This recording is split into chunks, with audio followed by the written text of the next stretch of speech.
ng mga co-actors ko, sa husay ng buong team ng Black Rider. First, the creative team, to our bosses sa GMA Public Affairs, sa lahat ng cast.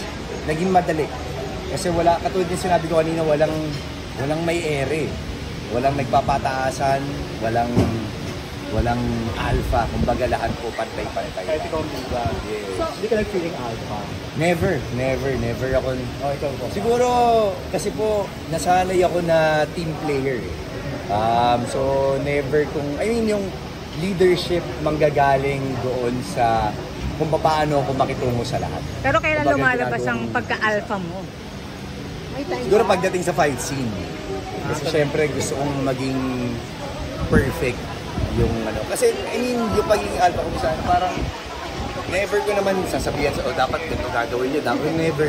Kasi may director naman. Yes, may director. Pero ako, kumbaga, nagsiset po ako ng example sa actions ko. Like, every time na may eksena ako, talagang sisiguraduhin ko na ibubuhos ko 100% yung lahat ng mga kaya ko para mapaganda yung scene. So, yun yung nagsiset ng, kumbaga, nililid ako by example. Pero ano to, magiging daring ka ba? Since kasama mo si Angel? Yun nga, anong feeling mo na nilagyan ng sexy star sa... Nakakatuwa kasi parang ganito rin yung mga napapanood ko ng 80s, 90s, di ba? Like yung mga pelikula dati nila Senator Robin. Talagang may mga ipa-partner sila sa mga sexy stars with Fernando Poe Jr., di ba? Lahat ng mga action stars, gano'n naman usually yung mga ginagawa. At ngayon, gusto po nating ibalik yung mga nakasanayan po natin panoorin before. At masaya rin ako actually na si Angeli rin, yung naging parte ng Black Rider. Kasi she's a very good actress. Magaling siyang artista. First time ko pa lang siya actually na-meet nung last Friday. Pero talagang ramdam na ramdam ko yung eksena. Mahusay. Napanood mo na si Angeli sa mga project niya sa Viva Max? Sa totoo, to be honest, hindi po. Kasi, hindi ka sumimple? Hindi ako pwedeng mag-subscribe eh. May nakabantay. May idea ka. May idea ka. Hindi, kasi syempre, nakasubscribe ka kaming sa... dalawa, di ba? Parang, hindi naman, Ano may idea ka? Kung sino siya. Ano yung mga nagawa niyang of pelikula? course. Sa totoo lang, nung nagkaroon kami ng picture together, pinsan ko, even my dad, even yung mga kaibigan ko, bigla nagme-message sa akin, uy, si Angeli yan, gano'n. Ang dami nilang sinisend sa akin ng mga messages. So natatawa lang ako.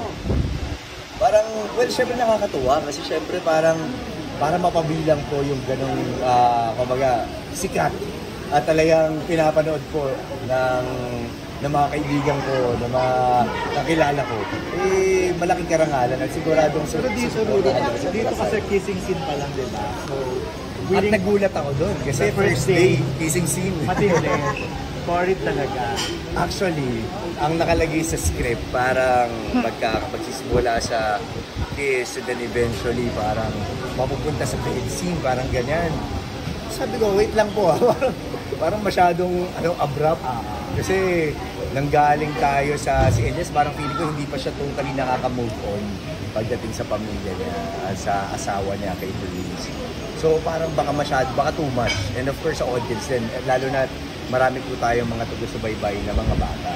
So, nung ginawa namin eksena, to be honest, hindi siya nagbukang, hindi siya bastusin. Hindi ganun. Parang mas wholesome at talagang mas puso eh. Parang Pero may bed scene pa rin. wala nangyari. Parang matras ka sa bed scene.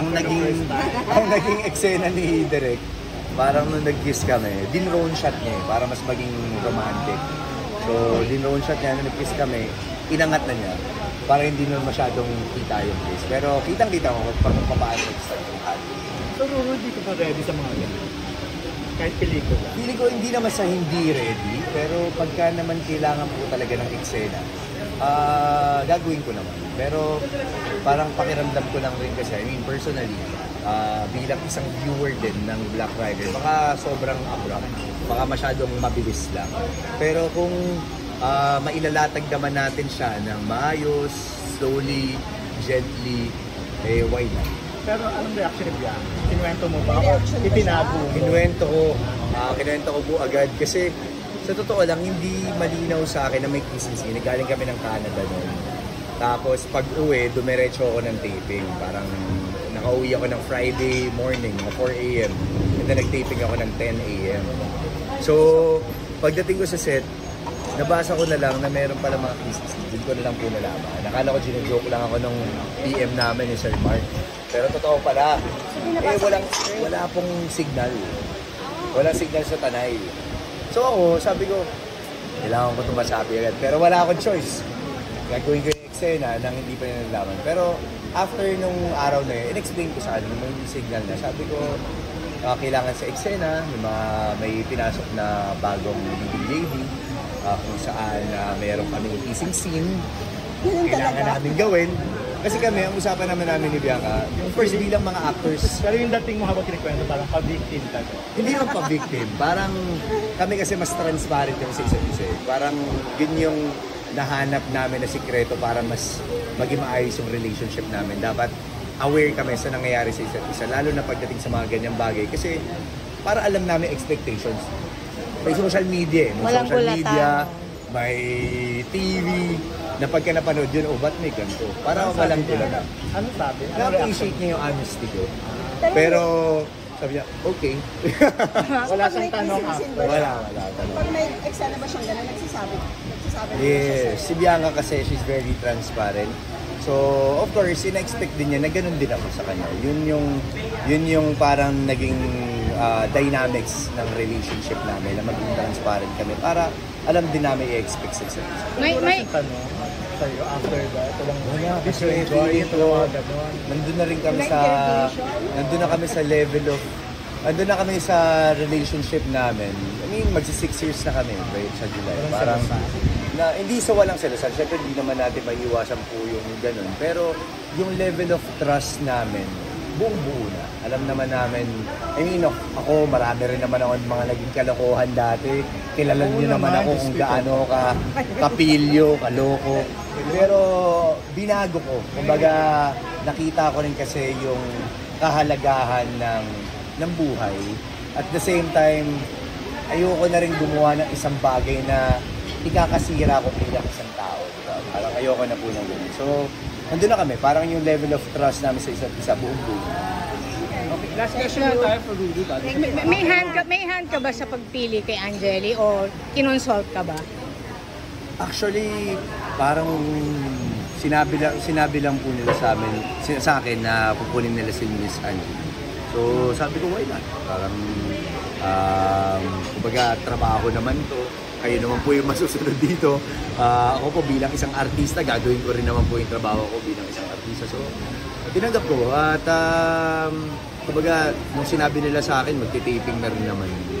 So, wala naman pong problema. Masusundan ba yung kissing scene? Di natin masabi. Actually, dalawa agad yun eh. Dalawa Isang agad. araw eh. So, abangan po natin kung meron pangatlo, pang-apat. Thank you. Power. Send lang namin sa yung link.